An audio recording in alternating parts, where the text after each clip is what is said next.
giờ với còn chốt con rồi đó vì ập bật hả nghĩa vì ập bật cái tầm láng đây buồn ngay vậy nó bắt nó rồi nó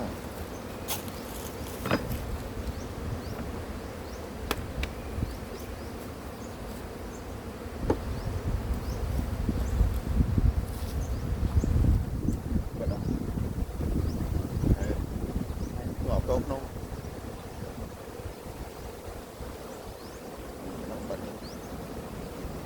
nó chặt đi nông nữa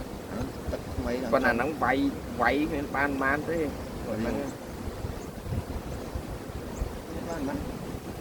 váy không cái tôn